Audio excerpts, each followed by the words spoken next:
Start. अध्यक्ष जी, मैं वित्त मंत्री महोदय द्वारा प्रस्तुत इस वित्त विधेयक का समर्थन करने के लिए खड़ा हूँ।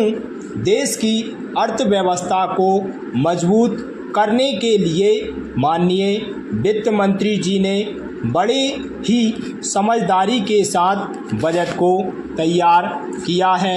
सस्ते दाम पर वस्तुएं उपलब्ध कराने और ग्रामीण क्षेत्रों में कल कारखाने स्थापित करने की ओर ध्यान देकर ग्रामीण क्षेत्र के युवकों को शहरों की तरफ जाने पर रोक लगाने का बजट में अच्छा प्रयास किया गया है।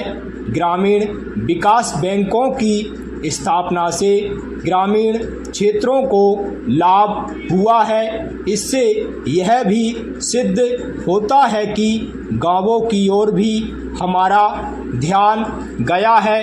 जब तक गांवों का विकास नहीं होगा तब तक इस देश का विकास संभव नहीं है। बजट में मध्यम आय वर्ग की ओर भी ध्यान दिया गया है।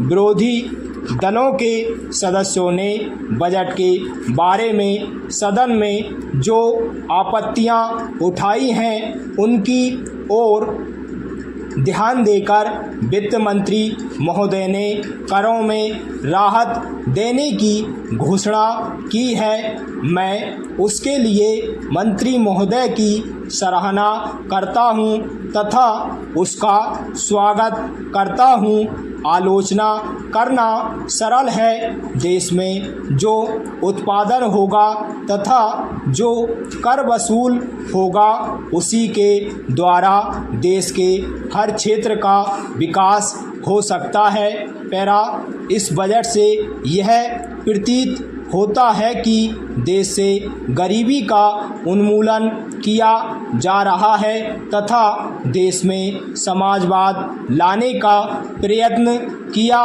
जा रहा है। इससे किसानों को प्रोत्साहन मिलेगा और बेरोजगारी भी दूर होगी। आम जनता को सस्ते मूल्य पर चीज़ें आसानी से उपलब्ध हो सकें तथा महंगाई ना बढ़े, इस बात को ध्यान में रखते हुए यह बजट तैयार किया गया है।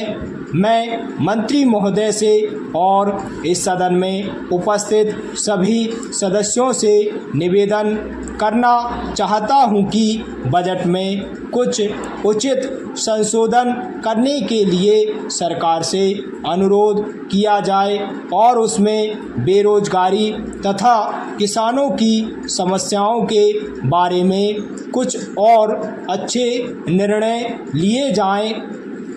महंगाई के विषय में और चर्चा करने की मैं आवश्यकता नहीं समझता हूं, क्योंकि सभी सदस्य जानते हैं कि महंगाई को रोकने के लिए सरकार प्रयत्नशील है। पैरा महोदय, बेरोजगारी समाज के लिए एक कलंक है। यदि इसे दूर करने के लिए उचित कदम नहीं उठाए गए तो क्या होगा, इसकी कल्पना मात्र ही डरावनी है। यदि लोगों को काम नहीं मिलेगा तो समस्या विकट होती चली जाएगी। आज देश की हालत को देखते हुए यह आवश्यक है कि देश की खाद्य स्थिति को सुधारा जाए। मैं आपको बतलाना चाहूँगा कि यदि खाद्य स्थिति सुधर भी गई तो जिन लोगों के पास पैसा नहीं होगा वह खाद्य सामग्री कैसे खरीद सकेंगे और अपना गुजारा किस प्रकार करेंगे।